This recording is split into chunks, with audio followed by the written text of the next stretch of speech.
Hello, everybody. It's Monday, and welcome to the Monday edition of Moohead Radio. What you see is what you get. Me and Topaz. You see, and I'm a big furry bovine still. This is why this show has lasted for 19 years, because it doesn't matter whether something is really happening or not. This is what you call blind dedication. I'd like to tell you that there's a whole lot moving in the world of Northeast Ohio sports, or even sports in general. Hey, but we're here to deliver a program. That's what I do. But there are some things that have crept up in the minutes leading up to the program. I didn't talk that much about the Cleveland Cavaliers, except how pleased I was earlier in the season when they were really acquitting themselves. And, they played defense and they had heart. They'd make runs. They played together, and it was a sight to behold. And then all the injuries hit. And there were two things that I took out of this year.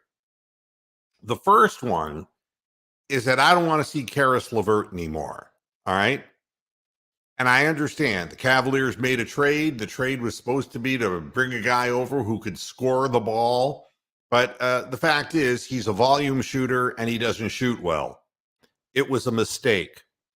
I don't know what they can do with him at this point. I don't know if they can get rid of him. I don't know if they can trade him. But it's been in my estimation, that was a mistake. The team got dramatically worse with the addition of two players on this team, and Karis LeVert was one of them. The other one was Rajon Rondo, who, if you've been following this program for 19 years, you'll know was never my favorite player to begin with. Hey, Dave, how you doing? It's always nice to see viewers. Howdy. The thing with Rondo, when he played with the Celtics, he was a good point guard. He really was.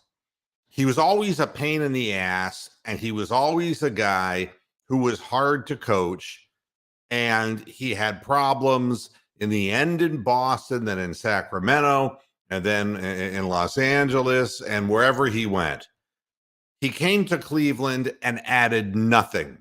There was no leadership. He's a selfish prick, okay? And he's not even a good basketball player anymore. He's got heavy legs. He's slow. He can't get around the corner, and he never really could shoot except layups. Well, I'm not going to have to worry about Rajon Rondo anymore. No, he didn't die in a motorcycle accident, but he might as well have, as far as his professional career is concerned. Rondo has been accused of pulling a gun on his former partner, threatening her life. Oh, yes, here we go.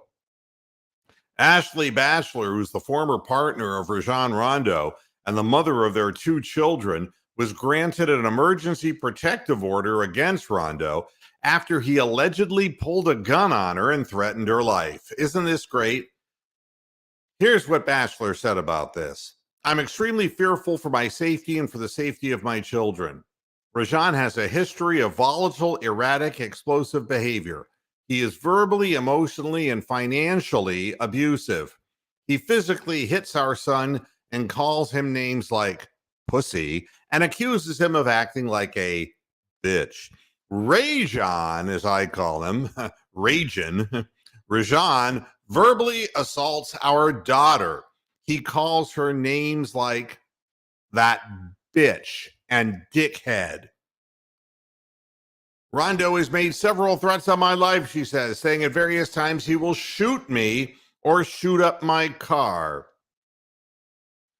She went on to describe an alleged violent outburst by Rondo on May the 11th. Yes, count it, folks. That's only 5 days ago, when he became angry after she asked their son to separate laundry when he and his father were playing video games. She said Rondo then ripped the game console from the wall, smashed things at the house, and told Batchelor, "You're dead," when she attempted to de-escalate the situation and left the scene before returning with a gun. She said he demanded to see his son and then yanked him outside and yelled at both children for being afraid of him. Bachelor said she did not intervene because she feared for her life because Rondo had the gun. Rondo has a gun. Yeah. She said the 36-year-old slow-footed, inept basketball player eventually left the house after his parents arrived. If you haven't been counting, Rondo's been in the NBA since Hector was a pup, 2006-2007 season. And listen to this. He's played for the Celtics, the Mavericks, the Kings, the Bulls, the Pelicans, the Lakers, the Hawks, the Clippers, and the Cavaliers. That's nine teams in total. You know, we talk about Deshaun Watson. There isn't anybody accusing him of anything near this serious. Now, are they? A guy pointing a gun at his wife saying, "You're dead." I don't even think we need a trial here. I think he needs to go away. And I'm not just talking Cleveland. I mean from society. These are the things that lead to bigger and worse things. I, for one, will be happy to see him go simply because he's an asshole. He always was an asshole. He always will be an asshole. Now, he is a potentially murderous, but at the least assaultive asshole. Can you imagine sitting around playing video games and he gets pissed off because his wife wants the son to separate? Yeah. Clothes. It's just incredible. I don't know if you knew this, but in South Africa, they have a special laundry detergent. It's called Apartheid. It automatically separates the whites from the colors. Enough, Rajon Rondo. I'll bring in Tommy Heinsohn for his epitaph. This I told you, Mr. Moohead. You thought I was a racist. But I told you about Rondo, and I'll tell you something else. John Havlicek would not point a gun at his wife's face. It wouldn't happen. Neither would Bailey Howell. It would never have happened. Larry Siegfried would never have happened. I rest my case, Your Honor. Thank you, Tommy, wherever you are. Unreal. Get rid of him. Well, it's a done deal now. We're going to get rid of him. Hey, maybe now we can, we can bring back Rubio. Maybe we can, because we sure as hell need another point guard. And we got Colin Sexton. And Sexton, he's a guy, if you want to put him on the court to score points, he can shoot. He can get his shot off. Won't play a lick of defense, but neither did Karis LeVert. Karis LeVert has 2 left feet from what I saw and a lack of effort. But Sexton's a better shooter. Whether they can pony up the kind of money that Sexton is going to likely make, now, let's not forget that Sexton did have his meniscus replaced. So it'll be interesting to see what happens with the Cavaliers. But it will be a much happier thing for me watching the Cleveland Cavaliers without Rajon Rondo. Enough of that. Closer to home, the NFL investigators are going to meet with Deshaun Watson this week in Texas. Now, I'll share this with you so that it's not that there's a hell of a lot new in all of this, to put it in perspective, now Watson is going to be doing a couple of depositions a day for 3 days, I believe, in the month of June. All right. We're taking this very seriously. This is what Roger Goodell originally said. The NFL personal conduct policy is the issue that we will be focused on. There's no timetable on it. Obviously, the investigation is still ongoing. However, he more recently has explained his decision not to place Watson on the commissioner's exempt list. Cleveland's already on the commissioner's exempt list. They're on the NFL's exempt list. They are the team exempted from winning any meaningful games. Just so you know what the exempt list is. What it really is, according to the commissioner, is a paid leave of absence while a review is underway. Here's what Goodell said at the meetings. The civil cases were in play over the last year. The only thing that's changed is the criminal element has been at least resolved, just not in Rajon Rondo's home. That's an important element in the context of the commissioner's exempt list, as discussed with the Players Association. If criminal complaints had proceeded, more than likely would have triggered the commissioner's exempt. I think at this point, the civil case in and of itself would not do that. If there's a violation of the personal conduct policy, that more than likely will trigger some kind of discipline in some fashion. And how could it not be a violation of the personal conduct policy? I don't think the NFL would want, or I wouldn't want my employees to behave the way Deshaun Watson did. Okay? There's going to be a violation of the personal conduct code. And that will trigger some sort of discipline in some sort of fashion. Meanwhile, the NFL attorney Lisa Friel is leading the league's investigation, and former U.S. District Judge Sue L. Robinson, jointly appointed by the NFL and NFLPA, will determine the initial discipline. If she hands down a fine or suspension or both, Goodell will then have a chance to amend it as he sees fit, because he is, after all, God. We got Derek Frisbee. Hi, Derek. Hello. How you doing? Sorry, I'm late. Oh, Tired. No, not a problem. We trudge on. You know how it goes. Yep. We trudge on just like you do. Except you do it overnight. You're a stud, man. I don't know about that. Well, I mean, did you see me trying to do an overnight show? Oh my goodness. Psychotic. I can barely do it myself.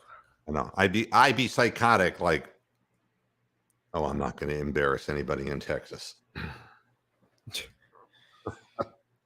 But I could see how it could happen to somebody like at 3, 4 in the morning. And the worst is doing that and then having to get up the next day and work all day and then come home and do the same thing. It's like, oh my gosh. That's what you do when you're young. Youth is for the young. When you get to be my age, you know, when you're closer to adult diapers than you were to baby diapers. Yes, that is right. By the way, Deshaun Watson gave one deposition on Friday in Texas and will provide 2 a day between June 21st and the 23rd, which is between the Browns' mandatory minicamp June 14th to 16th and training camp at the end of July. And if you've missed it and been living in a cave somewhere, the plaintiffs have agreed not to go to trial between August 1 and March 1, meaning Watson could be available for the majority of the 2022 season, depending on the length of the possible suspension. So that's what we have now. And you saw that Deshaun Watson is going to bring some players to the Bahamas. Some of the offensive guys. They're going to bond. That's the hope. That's the hope. And I just wonder if there are any massage services being. Oh my goodness. Thank you. I got to ask you, I'm sure you probably talked about it, so I apologize, but the Jarvis Landry deal It's pretty interesting to me because the report's coming out saying he wanted 20 million, and then he signs a deal for 3 guaranteed and then 3 in incentives. Kind of wild, isn't it? Yeah, and there's just no money on the table for anyone in his. I mean, it's not just the magic 30 years of age. It is the beaten up body, the look of the player over the last couple of years, and even though he was productive, you could see he was getting the shit kicked out of him. And the Browns moved on. I don't think. I think the Browns could have had him. I think the Browns did not want him. They decided that they were better off with David Bell, and I think you agree with them, Derek. Yeah, I mean, for $3 million, I would have brought him back at the very least for depth. Having that veteran in the room, but I think you're right. At this point, they were just ready to move on and go their separate ways, and sometimes it's tough, but I mean, I'm happy for him. I'd rather have him go to New Orleans and play for his hometown team in the NFC than go to, say Baltimore, a team that was reported. So can't be too mad. Well, what it tells you is all the teams that were reported couldn't have been offering him a hell of a lot of money if he settled for this. Oh, and you can lick your wounds and say that's my hometown. That's where my homeboys are. But the bottom line is you've got Jameis Winston and a team that is not on the cusp of becoming a big winning organization right now. And it's only a 1-year deal. This is, and at this point, he's in prove it land. And if he has a productive year, but what are the odds of having a productive year with a team that does not have a good offensive line and has Jameis Winston behind that not so good offensive line? I mean, Jameis has got the weapons. He can't say anything about that anymore. When you look at that receiver core, Thomas coming back, it'll depend how he plays. But now Olave and then having Jarvis there, and then they had I forget the guy's name, but he was their number 1 receiver for a while last year, and he played pretty solid. So I mean, he's got weapons now. Yeah, I'll say this: Jameis Winston has had big games. But like I always say, Ryan Fitzpatrick did too, and Baker Mayfield did too. I mean, the consistency of a ball player is the hallmark of what will happen during, and health, of course, of what happens with a team. And I don't know, Jameis Winston, it's not that anybody has really counted him out, but he's never played for very good football teams, and he himself has never seemed to be a fiery leader. Not in my eyes. And he doesn't elevate the roster. That's right. What makes a good quarterback, and he just doesn't do that. But like I was saying earlier, Derek, I don't know if you saw that. Did you hear what I was saying about Rondo? I'm sorry. Cavaliers guard. I'm sorry, I completely missed it. He took a gun out and pointed at his wife's face. Said he wanted, gosh, and said that you're dead. All right. So I just want everybody to keep remembering that's what Rondo did. And I'm not hearing dick about Rondo, and I'm going to keep talking about Rondo. And, you can call people rapists. You can call people whatever you want to call them. A guy with a gun in his hand in front of his children, goddammit, in front of his fucking children, pointing it on his ex-partner, and they were sharing those children. I don't have to make up a name for what the hell that is. Jesus. That's terrible. I can't believe I haven't heard anything about that. It just broke, and it's sorrowful kinds of things. As far as the bonding session, we don't know who's attending that bonding session, but it's safe to say that guys like Amari Cooper, the wide receivers on the team, David Bell will probably be there. I wouldn't be surprised. I hope that his offensive linemen are going to be there.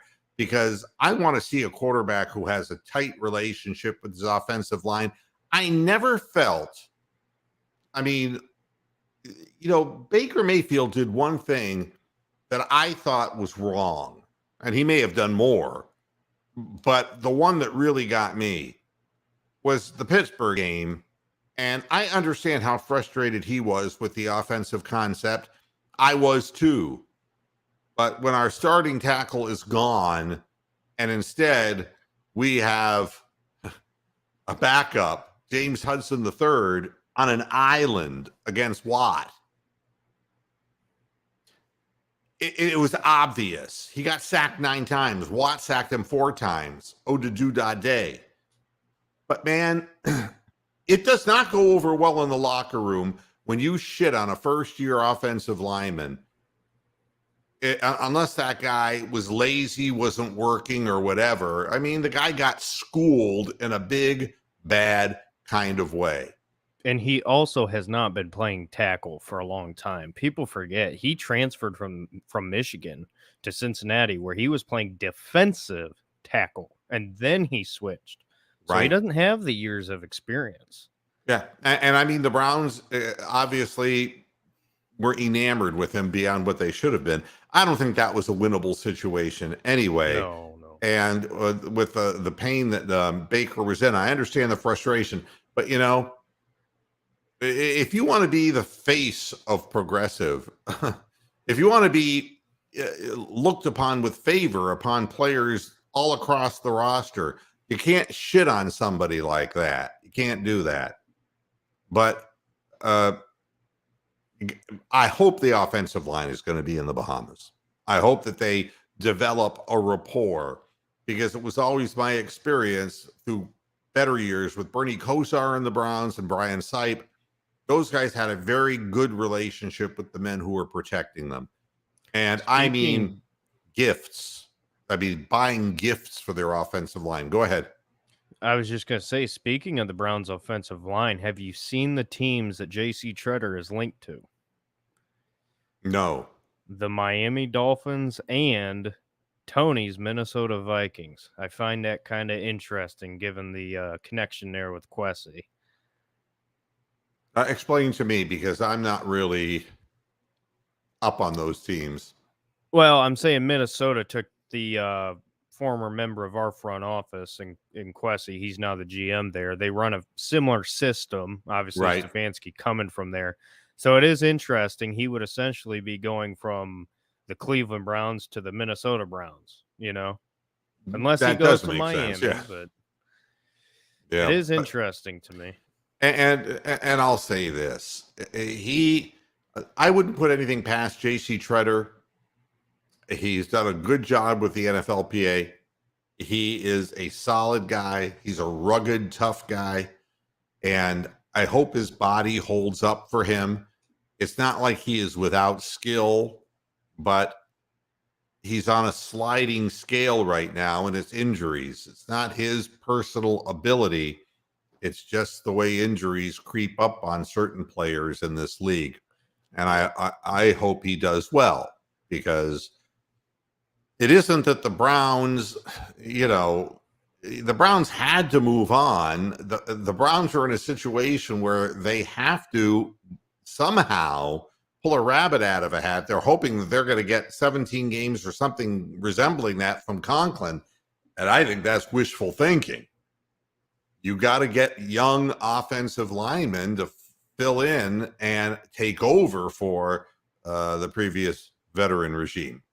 Especially given where your offensive line is now. You signed both Batonio and not Treader, Teller, both long term. You have Jed Wills coming on his 5th year, if not this year, next year.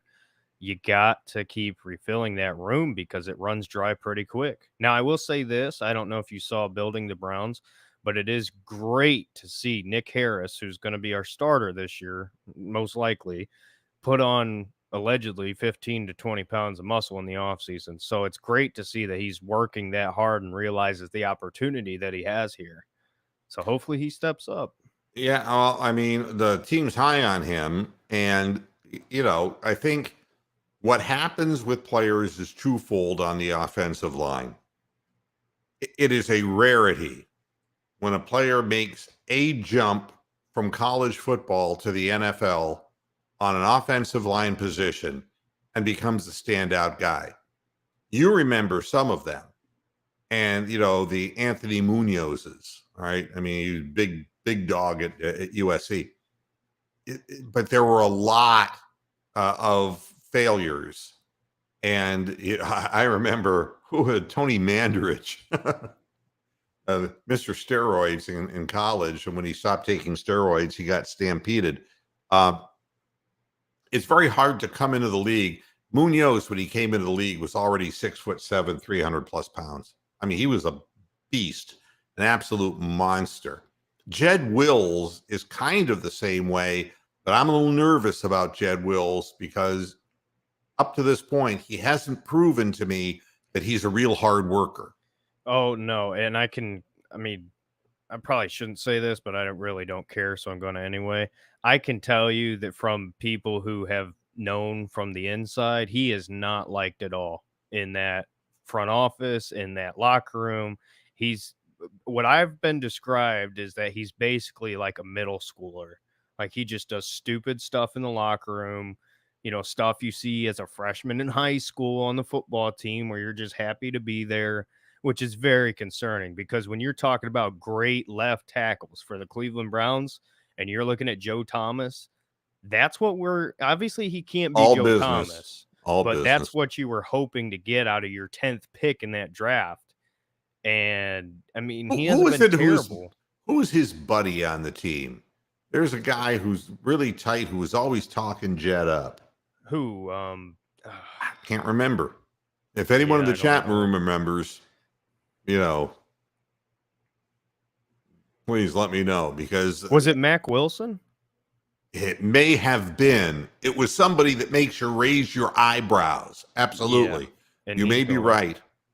But again, the word on him is that he's not as hard a worker as he should be, and that conditioning is part of that. And he's injuries, got the talent. Yeah, injuries are also due to lack of conditioning. They can hit players up there. It's so sad to me because, I played a little bit of offensive line just in high school and stuff. And I'm not an expert by any means, but just a little stuff you notice from what your coaches say, like, hey, do this, do that. His technique, even switching from right to left, you can clearly see it. His drop kick step, perfect sometimes. His technique as far as where his hands are, it's perfect, but he literally gives up. And it's easy to see on film. So it's like, dude, just get your head in the right spot, be committed and work, and you can be great. Well, and that's the thing, though. What I was going to say, the two things that in most cases with offensive linemen who succeed is that a guy like Teller, we'll use him as an example. I mean, it wasn't that he was a bad player in Buffalo, but he was quite expendable. And within the scheme he was playing in, he was, it wasn't taking advantage of his side-to-side mobility. It was taking more advantage of straight-ahead strength, and that was not his long suit. And he comes to Cleveland, and my goodness. And this is what happens with offensive linemen. Technique is acquired through time, practice, and in many cases, failure at the NFL level. A lot of guys come into the league and they get their ass whipped by really good pass rushers, by really good interior linemen. And that's how you learn technique. That and from veterans who play beside you. Yeah. And so that's, why so many lower round picks have thrived on the offensive line. It just took them several years to get there. And sometimes it's not the original team that drafted them. And it can turn on like a light, like it did with Teller. Believe me, if Buffalo realized what they had, they probably wouldn't have made him so expendable. But the fact is, the system that he went to, he really took to it. And so he's the guy. Batonio is the guy who is just he's like the guy who is to the right of Joe Thomas. I mean, he's a guy who's just tough, just a tough guy. And that's the other thing you find is that a lot of the guys who come in from college, they learn and have to learn very quickly if you're playing on the offensive line. And I'm not saying this to be critical, just factual. You got to play hurt. Yeah. I mean, there's so much going on in the trenches you don't want to know. Guys rolling up on your legs, your backs, and getting kicked, getting stumped, getting gouged. Shit's happening out there, and it is relentless. And when they extend seasons to 17 games, it gets nothing but more difficult. So, I think the time that Jed Wills is missing this young is a bad omen because he's not in shape and he's not taking his craft diligently. It'll be interesting to see what they do with him because where we stand right now, I see no way he gets an extension. They might pick up that 5th year, but the only way that I think they keep him around, and it's a dicey thing to do, but it's, in my opinion, it's the only way, move him back to right and replace your left tackle. That's the only way at this point that I could see him sticking around, unless he just turns it around real quick. But I mean, how many times does that happen? It just doesn't. Derek, Krembley's talking about Orlando Pace. What really became of Orlando Pace? I can't really answer that to probably your satisfaction. Just because I was really young when he was around and I wasn't watching a ton. But all I know about Orlando Pace was he was a great tackle, but I don't know. I just can't answer that as far as the next level goes. But I know at Ohio State he was fantastic. Oh, he was a monster. And, a lot of the guys who were monsters in college, and then, the guys who were in the trenches playing for good schools and competitive football programs, very often it just takes them a little longer. It's like they used to say about left-handed pitchers.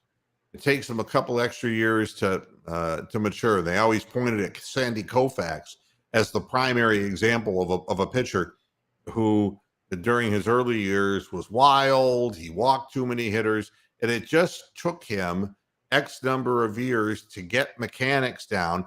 But it took work ethic, and there's so much. There's strength room work for offensive linemen. There's footwork drills. There's a and another thing is balance, coordination, and not getting too far out in front of yourself, not rocking back, because if you rock back, you're going to get bull rushed. If you're leaning too far forward, you're going to get pushed in one direction. If you're leaning to the left or to the right, you're going to get and if you're trying to get to a spot too soon, somebody will shoot a gap on you. I mean, it is hard work. You know what I think it is too? I think a lot of times coming out of college, you see a lot of these great tackles, especially from the bigger schools like in Alabama, where the guy to the left of you or to the right of you is just as good, if not better than you. And a lot of times when you go to the NFL, it's the complete opposite. There's a reason why they're picking you as highly as they are if you are, a first round pick or whatever. So you got to kind of overcompensate, because if you can't count on the guy to your left or to your right the same as you could in college, that comes back on you, which is why Joel Bitonio, in my opinion, became as good as he is, because he had that time to continue to develop when Joe Thomas was there. He learned the technique. He understood how to pass off blocks, understood the game, and it took time to develop. What college was Bitonio out of? He went to not Nebraska, Nevada. Nevada was one I thought it was too. Yep. I just kept thinking of, Las Vegas, Las Vegas. But this is the University of Nevada, which nobody is going to say is breeding grounds for the best offensive lineman in football. But again, you have to really have a high pain threshold and a lot of drive and ambition. It's a lot like being a catcher in the major leagues. I mean, you're behind the plate and you're getting the shit beat out of you. Balls bouncing in, hitting you all over the place, and it's an underappreciated job. You may be a good signal caller and you make pitchers better, but the pitchers get the glory. And that's what being an offensive lineman is like. It's very difficult. Which is kind of why, not to cut you off, sorry, but which is No. why I'm really high on our new center there, Nick Harris. You talked about this big school, small school type deal. Washington's not exactly a small school, but he wasn't on the same offensive line with a bunch of other first round draft picks. So, I mean, from day one, he's understood that you have to work and you have to, build yourself up and step into that role, which is what he's doing right now. That's why I'm so high on him. It's the mental side of things. And there's Crembley with the answer to the question. 7 Pro Bowls and in the Hall of Fame. And sometimes guys come out of programs. And I remember when Joe Thomas came out of Wisconsin, and he was viewed as a can't miss. He was looked upon with that kind of favor. And he was just a guy who, he's a guy who lived up to the hype. And a lot of guys in college who were just non-technique oriented, who were just throwing people around like rag dolls based on their strength alone. There's a lot more to it at the professional level. Just you want to get your guys from Wisconsin and Notre Dame. That's where they teach offensive line to their fullest. Trust me. Now, we were witness to one of the greatest chokes in NBA history. I should never have said that I really wanted the Phoenix Suns to represent the West. I should never have said that. Somebody is like snickering right now, My word, that was a rough and tumble series, but the Dallas Mavericks, I thought the Dallas Mavericks were 1.5 players, basically. And I couldn't believe that this thing, with all the games that Phoenix won during the course of the season, was going to a 7th game, but it was like, they're playing at home. What did that mean? Can you imagine being down 57-27 at the end of the half of basketball in the most important game? I heard 27 points. I think maybe it was on Inside the NBA. Maybe it was Shaq or one of those guys. And they go, it's fine to have your off nights when you're just not hot and you just can't get it right. But this is the most important time and you cannot be off. And they just could not find anything. And nobody. The thing that was amazing about it, Booker was like 3 for 14 from the floor. And Chris Paul didn't show up at all. And I mean, you just started looking just down the box score, and it was like nobody even played in the 4th quarter. It was over. It was over. So, Bill Walton, over. It was over. I don't know what you say if you're announcing that game. Well, wasn't the greatest night for him. And Sarver, the owner of the Suns, is a notorious asshole. Okay, so there are some people around NBA circles who are laughing at this, and Luka Doncic, he actually thought it was funny too, because he was smirking and smiling because when the Mavericks had a bad game, boy, the Suns really rubbed it in. You're too young, man. Oh my gosh, Rick. Last night halftime score, Phoenix 27, Luka 27. Yeah, so the extent of it, man. I mean, I don't know how you score 27 points in a half of basketball when you're playing in the West and you're an up and down team. I mean, Unbelievable. And so now the Warriors just get the red carpet in, which I'm sure the the NBA very happy about that.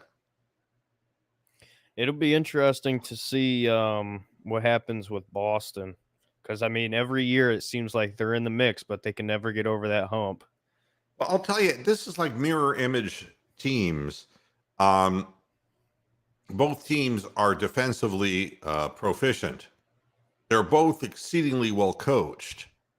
I mean, Spoelstra was a guy who, well, then we had LeBron, but boy, since he never gave up the ghost, he didn't pull a Ty Lue and just say, I don't feel well. And he went somewhere else. And they have an interesting team. It's not that they have a bunch of superstars. I mean, Jimmy Butler, I don't even consider Jimmy Butler like a superstar. But they have Abadayo, who is just a really good defensive big man down low who can change shots. They have the guy who shoots threes. I think Duncan Robinson, is that his name? The wicked from threes, Harrow, who is the sixth man of the year. And he just has blossomed into a fantastic, prolific bench scorer. The Heat are for real and have been for real all year. The Celtics have that 1-2 punch. All right. They have the two guys who have blossomed, but surrounding them, guys like Grant Williams, who had a huge game in getting them through Milwaukee. And honestly, Milwaukee, in my mind, was a one and done. And when they lost Chris Middleton, it was over. Once Chris Middleton got hurt, over.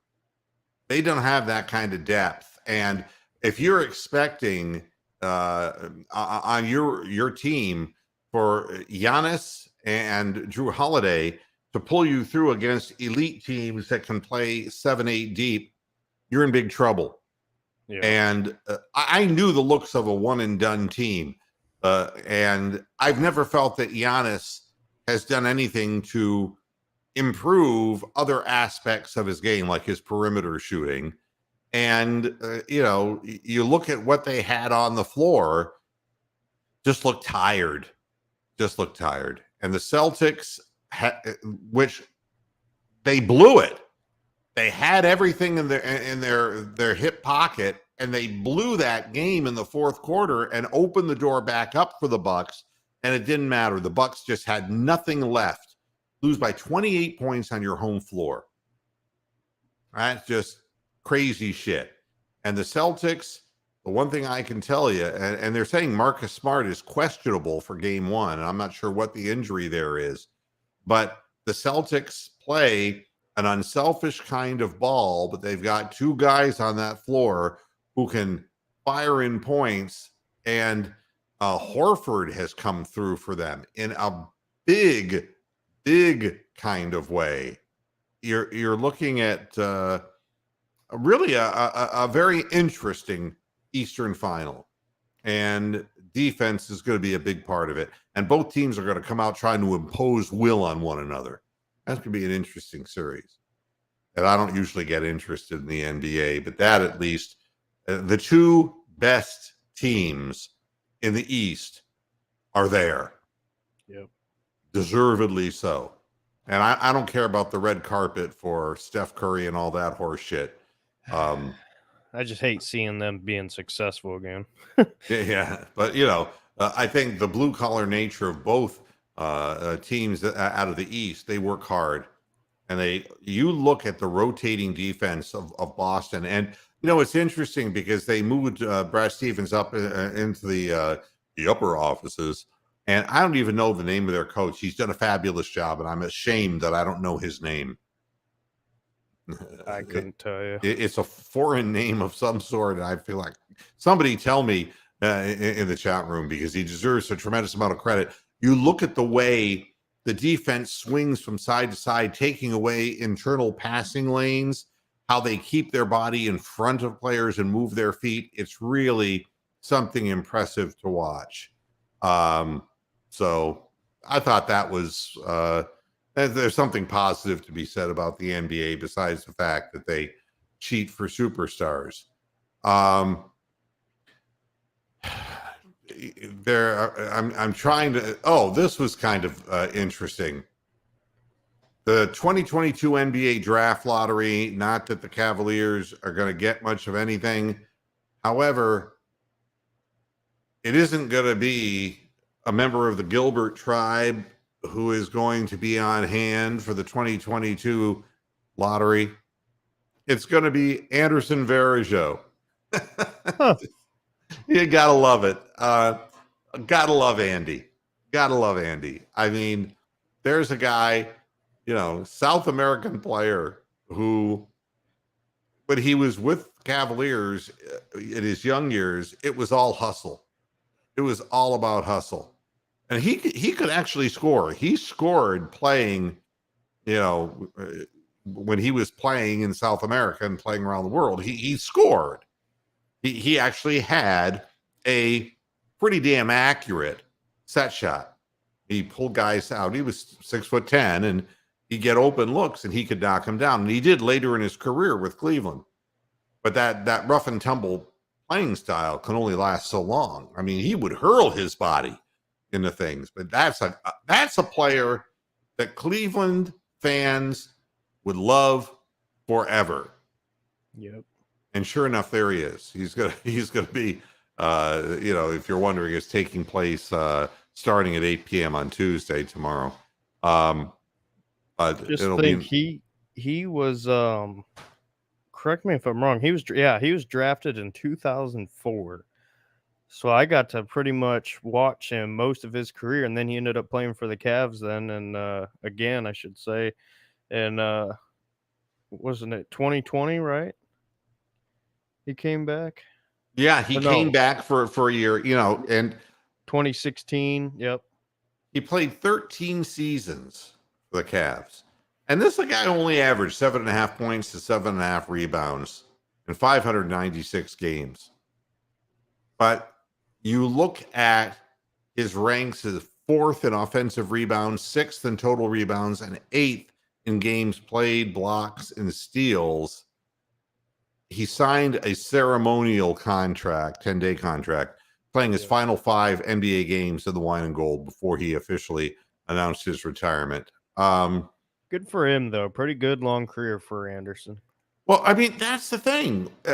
There are the people who are utterly talented and who sometimes it takes them a long time if they do make it, or they believe they're entitled and they don't make it. And there's countless top draft picks who have not made it in the NBA. Other guys like Wiggins, who really had to go to Golden State and get surrounded by better players. He was never the kind of player that he is now when he was with the Timberwolves. Sometimes guys end up getting it, sometimes they don't. And Cavaliers are nowhere in the lottery, really, to speak of. But by the way, they have a 0.5% chance at landing the number 1 pick. Hey, there's a chance. So there is a chance. Hey, I'm sorry if you already talked about it, but have you said anything about the Browns being in the mix for Ndamukong Suh? No. Tell me more, oh wise one. Well, it's about it right there. News came out that it was down to 3 teams. I forget who it was. I think the Dolphins, the Browns, and maybe I can't tell you who the other one was, but it is interesting because, I mean, how many times have we talked about it, on this show about, hey, there's still guys available, and here we are on May 16th, and you still have Akeem Hicks, Eddie Goldman, and now apparently the Browns are interested. So, I mean, Clowney, again, especially that Ingram just signed, and then you had, I forget what his name is, but anyway, he signed somewhere else. There's another defensive end. Clowney's still on the board. His price keeps going down.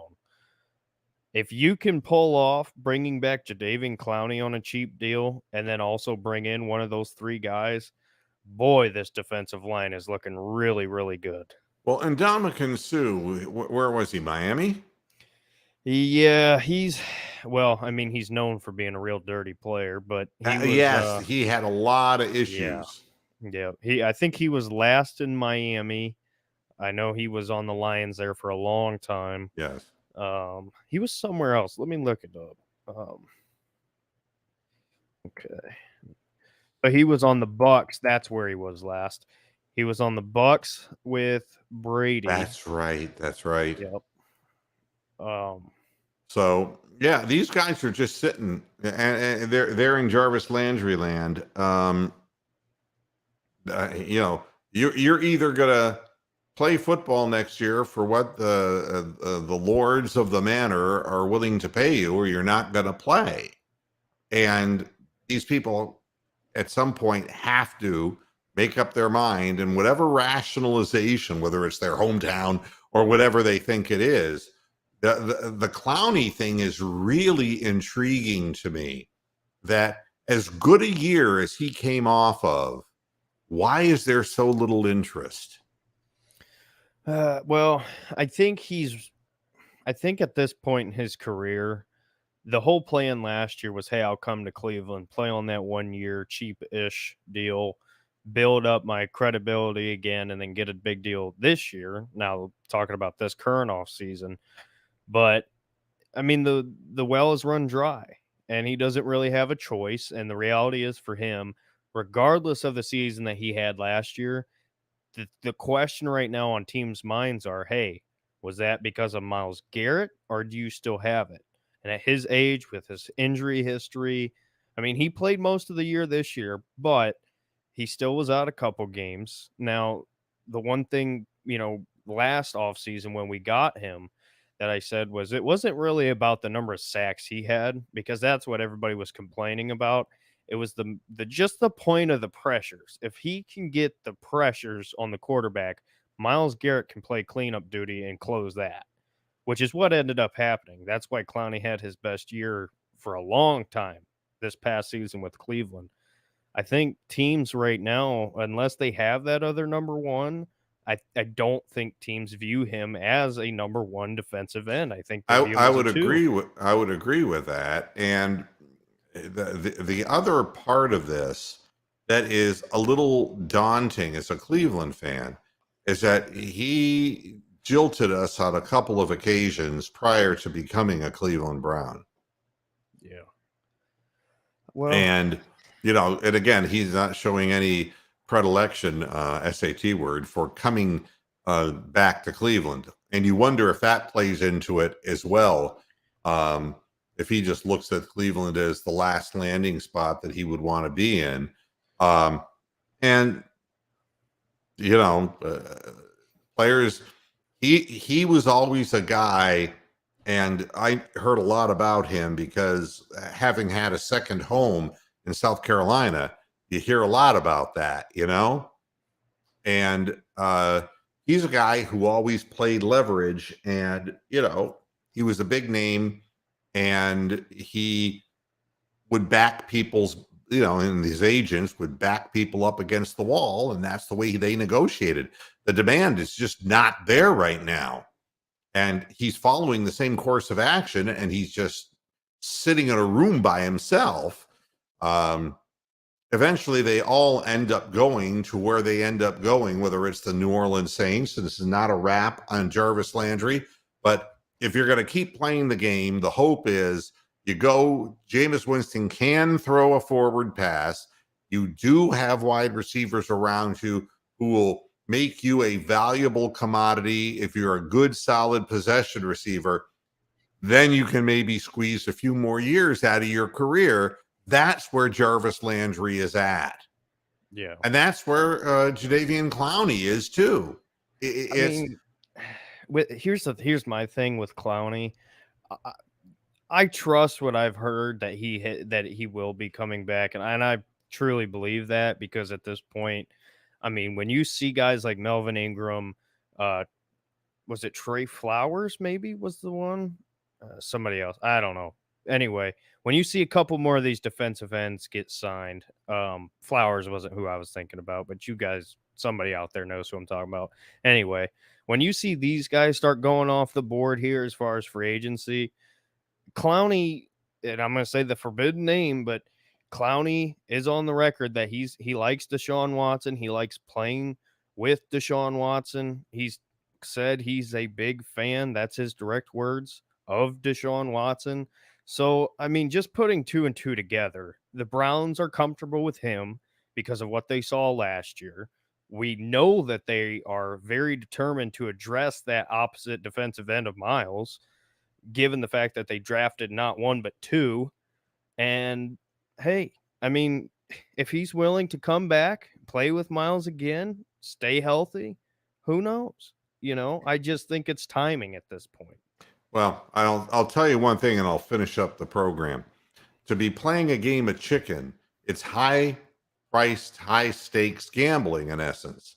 And again, nothing bad about Jarvis Landry or his agents. The fact of the matter is that he expressed a desire to come back to Cleveland. Cleveland said that they would welcome him back with the right deal. The right deal didn't materialize for Jarvis Landry and his agent. And the Browns realized that whatever it was they were willing to offer, he was not going to come back for. And that's where you lose that game of chicken on the railroad track. The Browns just decided, well, we're going to use our 99th pick. We're going to get David Bell, and we're moving on. And there is no such thing as a hip pocket deal when you're dealing in an open market. And Jadeveon Clowney, if he thinks that the Cleveland Browns are that place that is going to wait for him, he better look long and hard at what happened to Jarvis Landry, because the same thing will happen to him. I don't think that Andrew Berry and this organization is going to fuck around. I think they got to keep moving forward. And there is a line of demarcation that when it gets crossed, you can't bluff anymore. It just goes in another direction. I hope we can get it done. Go ahead. I looked it up because it was bothering me that I couldn't figure out who it was. I did have it right. It was Trey Flowers who got signed. So Flowers was one of the guys who was in contention for the Browns, or at least, and the people that I talked to. Ingram was still sitting out there. Now that both of those guys are gone, like I said, that well is running dry. Teams are not going to spend big money at this point. So Clowney, I mean, he might have no other choice. And he better get it done soon before the Browns say, hey, like you said, we're good. Because, again, they drafted two. And who's to say that they don't have somebody else that they like on this roster? So, yeah. Well, Derek, I'm glad you came in and bailed me out from having to do a solo show. God forbid. Yeah, I'm sorry I was late. No, it's completely understandable. You're doing all kinds of things at once, but you're always appreciated and welcomed on the program. And to everybody who supports the show, thank you. I understand these are the dog days of summer, and they're just beginning, where baseball takes center stage, and that hurts just to think about it. and that we're through the real rugged part of the football off season, and now we're getting into the rookie mini camps, and it's really, what's there for me to talk about rookie mini camps for? I can't attend those things, so I can't tell you anything. And then it gets down to training camp. Go ahead. Not to cut you off, but I tell you what, our favorite player from the draft, Martin Emerson, I saw a clip of Joe Woods trying to literally, and I shouldn't be hating on him. I'm not trying to, but my goodness, that clip was just bad. He was like going through the motions trying to show him, and Emerson still looked slow going through the motions. And I'm like, oh, good Lord. Yeah. But whatever. But it'll be more interesting as we get closer. We don't have the big preseason games that we look forward to. That's just more or less attrition of roster at this point.